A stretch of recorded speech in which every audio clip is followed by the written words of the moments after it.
Assalamualaikum warahmatullahi wabarakatuh. Selamat sore Bapak dan Ibu yang saya hormati. Perkenalkan, saya Musa Mawat yang bertugas pada sore hari ini.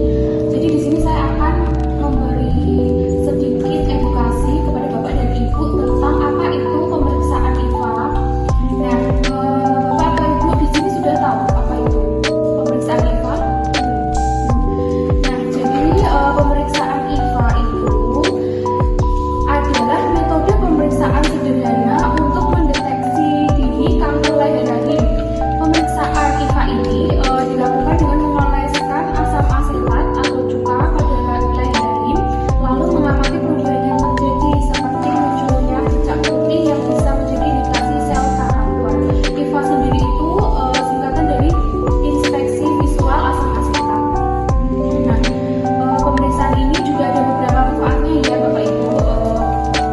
Jadi yang pertama bisa mendeteksi dini kanker serviks, lalu prosedurnya cepat dan murah, tidak memerlukan alat canggih, hasilnya langsung diketahui, dan meningkatkan peluang kesembuhan. Nah, apa saja sih syarat pemeriksaan IVA? Syarat pemeriksaan IVA itu perempuan yang berusia 30 sampai 50 tahun, karena risiko kanker serviks lebih tinggi pada manusia ini ya Bu. Nah, kemudian tidak sedang menstruasi agar pemeriksaan serviks lebih jelas dan tidak berdarah. Lalu tidak sedang hamil muda, pemeriksaan tetap bisa tapi harus dihindari dan sesuai indikasi. Selanjutnya tidak sedang nifas, minimal 6 minggu setelah melahirkan untuk menghindari risiko infeksi dan kondisi serviks yang memburuk. Kemudian jangan dulu ya Bu hubungan seksual 24 sampai 48 jam sebelum pemeriksaan. Tidak menggunakan obat atau produk vagina 48 jam sebelum pemeriksaan supaya serviks tampak jelas tanpa gangguan dari janinnya. Syarat yang terakhir, tidak ada infeksi aktif pada alat genital karena infeksi dapat mengubah hasil pemeriksaan dan meningkatkan inflasi. Selanjutnya, interval untuk pemeriksaannya itu setiap 3 tahun sekali ya Bu, bagi perempuan usia 30 sampai 50 tahun yang hasil pemeriksaannya normal.